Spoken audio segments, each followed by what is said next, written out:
A deputada estadual Mical Damasceno, do PSD Maranhão, propôs uma sessão solene na Assembleia Legislativa do Maranhão apenas com homens, no Dia da Família.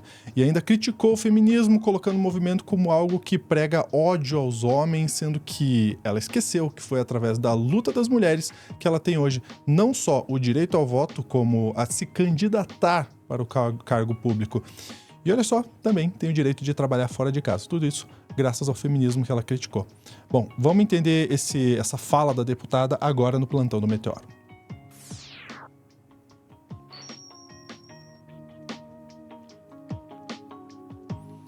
Pois é, que coisa estranha. Eu vou chamar até a Dai na tela aqui, Dai, porque isso parece até... parece irreal, né? Que isso acontece na política nacional, numa Assembleia Legislativa. Por gentileza, traz o contexto pra gente ver se consegue entender alguma coisa disso. Vamos tentar imaginar qual é o contexto que vive a Mical Damasceno, né? Que é uma deputada estadual e muito bem votada no Maranhão, inclusive. Não preciso dizer que a Mical ela faz postagem de parabéns, capitão, ali, né? Para Jair Messias Bolsonaro. Então, a gente já imagina a linha que a Mical segue na vida. E a Mical vem de uma família evangélica, lógico, muito fechadinha ali, que não teria nenhum problema. O problema foi, durante uma sessão na Câmara do Maranhão, a Mical resolveu chamar a atenção na sua fala para fazer um Dia da Família, que vai acontecer agora em maio, dia 15 de maio, é considerado o Dia da Família. Ela falou, vamos fazer uma sessão aqui no Dia da Família. E aí, nessa sessão, ela propôs levar que seja uma sessão apenas de homens, para mostrar que o homem é o cabeça da família. E a mulher, ela tem que ser submissa ao marido. E ela disse assim, nós temos que ter muitos machos aqui exaltando a figura masculina, criticando o feminismo, tudo isso, reforço, para falar do Dia da Família e a proposta de acessão para o Dia da Família. É um absurdo? É um absurdo. Porque esse tal feminismo que ela critica foi justamente o que possibilitou que ela conseguisse estar em um cargo público, tanto por uma eleição, tanto também pelos direitos das mulheres em votar, tanto em sair de casa para conseguir trabalhar, em vestir saia e não só outras roupas, sabe? Então, assim, são todos esses detalhes que a Mical ela ignora e larga um negócio desse, que a gente precisa sempre reforçar e lembrar, porque a gente percebe uma linha política de retrocesso nos últimos anos, com o avanço do machismo dentro da política. Na verdade, a manutenção, e hoje com uma forma muito descarada, né? Da perpetuação dessa violência política, e a gente percebe também hoje muitas mulheres ajudando de alguma forma uma manutenção, e muitas delas nessa linha aí do neopentecostal, né? Reforçando esses pilares que também estão colaborando com algumas violências. Então, vamos assistir o videozinho dela e aí a gente comenta mais sobre a Mical. Já nos desculpando por isso. Desculpa, pessoal. O Dia da Família em 15 de maio. E aí, veio uma ideia em meu coração, que eu acredito que seja divina, de nós fazermos uma sessão solene aqui, mas somente com homens, para mostrar à sociedade quem é o cabeça da família, é o homem. Então, nós vamos encher esse plenário aqui no dia 15 de maio de macho. A mulher tem que entender que ela deve submissão ao marido. Dá quem doer, porque as feministas defendem que tem esse direito de igualdade, elas querem estar sempre numa guerra contra o homem. E a senhora, como católica praticante, a senhora sabe quem é o cabeça da família, é o homem, assim como Cristo é o cabeça da igreja. Então, vai ser lindo, para a glória do Senhor Jesus, deputado Neto Evangelista, essa sessão solene, em comemoração da família, nós vamos encher aqui esse plenário de homem, de macho, para dizer que ele representa essa instituição, a primeira instituição criada por Deus. E é isso. Muito obrigada, minha presidente. A bênção, Mical, é que a cabeça só vai por onde o pescoço leva, né? Vamos aqui passar aqui. Presidente. Quer que continue até o final, Dai? Não, nem precisa, é isso, gente. A cabeça vai para onde o pescoço leva. Eita, acho que para começar a gente precisa pontuar algumas coisas, né, sobre a fala da Mical.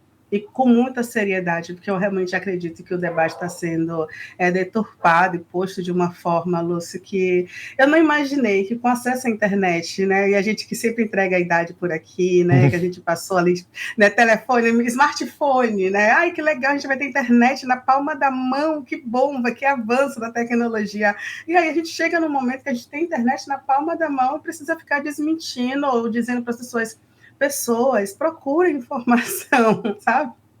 É realmente um retrocesso.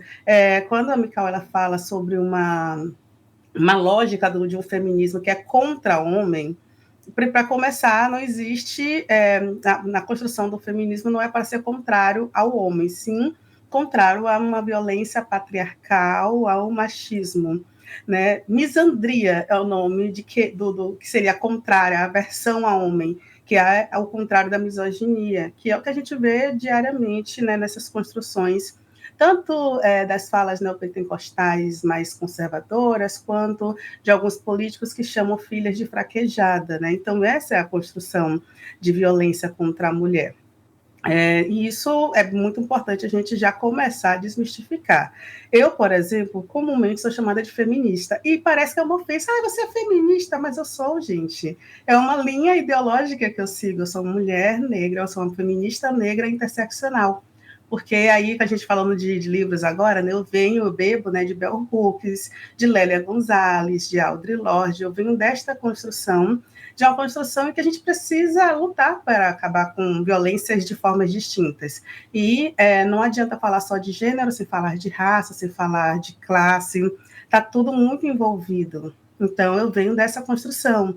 E realmente também faço críticas a um feminismo tradicional, um feminismo mainstream, que muitas vezes é aquele feminismo que só criminaliza o outro, né? E essa criminalização é, por exemplo, o homem, né, o funkeiro, ele faz uma música que deprecia a mulher, a gente tem que extinguir isso. E aí a gente precisa analisar essa construção, né? Qual é a base daquela construção, como foi aquela formação daquela pessoa, quais são as influências que aquela pessoa vive, e não só criminalizar e dizer assim, não, tem que acabar e etc e tal, mas fazer uma construção para colaborar, né? E chamar também homens para essa luta. Então, eu venho dessa linha e concordo, eu faço críticas a outras linhas, mas dizer assim, o feminismo é contra homem já é uma outra falácia. E a gente volta a afirmar que isso é uma questão política. Essa linha que a deputada segue é uma linha, de fato, de dicotomia, de dizer que o feminismo não presta, porque existe um avanço na luta, toda vez que existe um avanço na luta de direitos civis, direitos das mulheres, direitos indígenas, etc. Então, a gente tem um grupo que tenta barrar esses avanços. E é justamente o que a gente passa hoje no Brasil, né? Esses grupos que querem barrar esses avanços. A gente, por exemplo, no Brasil, até a década de 60, a mulher ela precisava da autorização do marido, a mulher casada, precisava da autorização do marido para trabalhar. Não sei se você sabia disso, Lúcio, mas existe uma lei sobre isso. E, por exemplo, a deputada casada, ela não poderia trabalhar se o marido dela não assinasse por ela. A gente estava debatendo aí até 2 meses sobre a autorização do marido na laqueadura da mulher, sabe? E coisas dessa linha. Então, assim, é muito absurdo o que a gente ainda precisa fazer no Brasil e falar sobre isso, e a deputada larga um negócio desse no meio do plenário, assim como se fosse absolutamente normal a gente precisar de autorizações mínimas para fazer um procedimento do nosso corpo ou para trabalhar, e né, a mulher tem que ser submissa ao homem. Em que sentido? A gente traz aí, por exemplo, na construção dela é bíblica, logicamente, e toda a formação da deputada, eu estava pesquisando os projetos dela, tudo é muito ligado à religião. Ela tem um projeto de lei lá no Maranhão, por exemplo, que não obriga, por exemplo, alunos de escola pública a participarem de eventos religiosos, e também professores. Poxa, que legal, ela está falando então no Estado laico, né? deveria ser assim, deveria ser uma lógica de respeito. Mas, na verdade, foi uma pressão de determinado grupo ali que não queria participar de atividades como festa de Natal ou Páscoa. E aí foi o motivo do projeto de lei. Então, assim, até quando o projeto tende a ser interessante, porque ele reforçaria uma questão da nossa Constituição, que fala do Estado laico, por trás tem esse tipo de projeto, né? Então, para a deputada, feminismo é uma forma anti-homens, o que não é. Infelizmente, ela tem muito acesso a um colégio, uma base muito forte, muito sólida, e vai continuar propagando alguns comentários por aí, mas a gente deixa aqui o vídeo e eu vou te pedir para passar o segundo, que é só uma pílulazinha, um pouquinho, né, de uma informação da necessidade que nós temos ainda em uma sociedade que é desigual, uma sociedade que é classista, racista, violenta com as mulheres, de debater esses assuntos e de termos projetos não, ideologias como o feminismo, né, uma linha de estudo, pesquisa e de modo de vida que vai de contra tais violências e tais camadas de opressão na sociedade, né? Em geral, a É uma chamada ótima questão de pesquisadora. classe. Desculpa, pode falar. Não, sei dizer isso, é uma ótima pesquisadora que vai falar agora para a gente. Ela não está em contraposição às chamadas questões específicas, até porque quando a gente pensa racismo e sexismo, né, como a própria Angela Davis e outras teóricas do feminismo vêm apontando, elas dizem que são duas variáveis estruturantes. Então, todo o movimento que a gente tem do ponto de vista de uma tradição marxista, que foi de desnaturalizar a classe, tanto o feminismo quanto os movimentos negros, eles fizeram um procedimento semelhante, que é desnaturalizar também a raça e desnaturalizar o gênero. Então, eu acho que é um dossiê que trabalha do ponto de vista da perspectiva de uma plataforma onde essas hierarquias, essas desigualdades se dão. É impossível, num país como o Brasil, a gente pensar a questão de classe, se ela não vir colada com a questão racial e a questão de gênero. A gente tem vários exemplos, né? A sobre-representação da pobreza com a população negra, o feminicídio das mulheres negras, as mulheres negras ganham bem menos, as mulheres em geral e particularmente as mulheres negras, o que nos permite dizer que a exploração capitalista ela tem sim um fundamento racial e de gênero. Ora, se a gente tomar essa perspectiva como uma perspectiva prioritária para o enfrentamento do capitalismo, é preciso que de fato a gente dissipe essa perspectiva do que vem primeiro, né? Aquela famosa, que vem primeiro o ovo, a galinha. Eu acho que o dossiê, ele nos mostra sob várias perspectivas que eles se instalam no golpe só. A exploração capitalista, ela instala o racismo, ela instala o sexismo na exata medida em que a questão de classe, ela aparece como algo estruturante. Muito bom, hein? Pois é, uma aula, né, da Rosiane Borges em poucos segundos. E quando a gente ouve a Rosiane, a gente já entende, poxa, então o que a deputada está falando não faz, né, não condiz com o que a gente ouve na sociedade, né, Lúcia? Só para a gente ter um apunhado para quem também esquece muitas vezes das lutas que foram travadas, no Brasil, até 1910, não existia partidos políticos com mulheres, né, de mulheres, e o Partido Republicano Feminino ele foi criado nessa época, 1910. A gente tem, por exemplo, na Academia Brasileira de Letras, como a gente está falando de literatura, um grande escândalo, né, que foi sobre a Júlia Lopes, que é uma mulher que, na teoria, ela ajudou ali a formar a Academia Brasileira de Letras, e depois os homens disseram assim, olha, a gente, né, vai seguir um padrão europeu, então não vai ter mulher aqui na Academia Brasileira de Letras, e excluíram a Júlia Lopes. Não sei se você sabia desse babado, é uma fofoca maravilhosa na literatura. E aí a Júlia Lopes foi exclusa, ela foi excluída, sabe? Botaram de lado, mas aí para dizer assim, pô, vamos ser um pouquinho justos, colocaram o marido dela, deram cadeira para o marido dela, que eu nem lembro o nome, justamente porque ele era um escritor assim, né, tirado, né, aquém do que deveria ser para estar na Academia Brasileira de Letras. Então tem muito disso, né, no Brasil, até a década de 60, quando eu falei, as mulheres não podiam não podiam trabalhar sem a autorização do homem, e até de 70, se eu não me engano, não podiam se divorciar.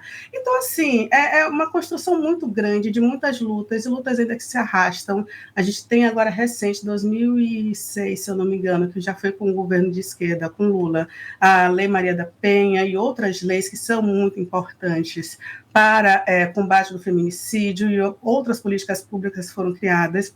Então, não dá para caber o retrocesso, né, da deputada querer transformar o plenário na igreja dela. É realmente muito triste a gente acompanhar isso, mas possa ser que venham sanções por aí, a gente pode ver também outras repercussões, né? A gente já vê um movimento de outras mulheres no Maranhão tentando contrapor e justamente fazer sessões femininas naquele espaço. Então, a gente possivelmente pode trazer mais notícias sobre esse caso aí do Maranhão. Perfeito, Day. Obrigado mesmo. Eu que agradeço. Comenta o que você acha embaixo aqui nesse vídeo, que a gente quer saber sua opinião também. Um grande abraço. Até a próxima.